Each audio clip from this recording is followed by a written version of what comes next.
வாழ்க வையகம், வாழ்க வையகம், வாழ்க வளமுடன். குரு வாழ்க, குருவே துணை. அருள்நிதி பேராசிரியர் அன்பழகன் திருவண்ணாமலை. அனைத்து அன்புள்ளங்களுக்கும் வாழ்க வளமுடன். குருவின் நினைவாக குருவினது ஒரு சிந்தனையை நாம் சிந்திக்கலாம். குரு அவர்கள் உலகங்கள் இயங்குவதும் உயிர் வகைகள் இயங்குவதும் அனைத்தையும் இயக்கிக் கொண்டிருப்பது இறையாட்சியே என்பது ஒரு கவியில் குறிப்பிடுகிறார். உலகங்களின் ஈர்ப்பு உள்மையம் கொண்டும் உயிர் வகைகளில் காந்த கருமையம் கொண்டும் நலமுடனே வடிவம் குணம் நல்லியக்கச் சீரார் நடுநிலையாம் இறையாட்சி நடத்தும் சீர் என்று குறிப்பிடுகிறார். உலகங்களின் ஈர்ப்பு மையம் புவியீர்ப்பாக நாம் பார்க்கிறோம். அனைத்தையும் ஈர்ப்பு பிடித்து கொண்டு இறையாட்சியின் சூழ்ந்தெழுத்தும் ஆற்றலால்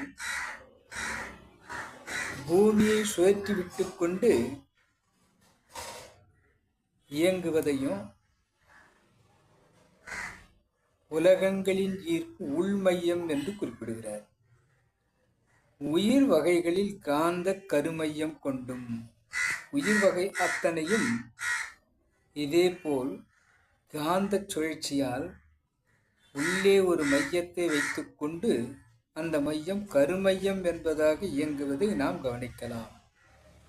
நலமுடனே வடிவம் குணம் நல்லியக்கச் சீரார். இவ்வாறு ஈர்ப்பு உள்மையம் காந்த கருமையம் என்பதாக உலகமும் உயிர் வகைகளும் வடிவத்தை பெறுகிறது, அதற்குரிய குணத்தை பெற்றிருக்கிறது. நல்லியக்கச் சீரால் இறையாட்சியினுடைய நல்லியக்கச் சீரால் நலமுடனே நடுநிலை வகித்து இறையாற்றில் இவ்வாறு நடத்தி கொண்டிருக்கிறது என்பதை நாம் புரிந்து கொள்ளலாம் என்று இக்கவியில் குரு அவர்கள் தெரிவிப்பதை நாம் சிந்திக்கலாம். உலகங்களின் ஈர்ப்பு மையம் உள்மையம் கொண்டும் உயிர் வகைகளின் காந்தம் கருமையம் கொண்டும் நலமுடனே வடிவம் குணம் நல்லி இயக்கம் இந்த சீர்மை பெற்று நடுநிலையாக அனைத்தையும் இயக்கிக் கொண்டிருப்பது இறை ஆட்சி, இறை சக்திதான். இதை நாம் தெரிந்து கொள்வோம், புரிந்து கொள்வோம், தெளிந்து கொள்வோம் என்று இக்கவியில் கூறும் குருவினுடைய சிந்தனையை ஏற்போம். அனைத்து அன்புள்ளங்களுக்கும் வாழ்க வளமுடன், வாழ்க வளமுடன் என வாழ்த்தி நிறைவு செய்கிறேன். வாழ்க வளமுடன்.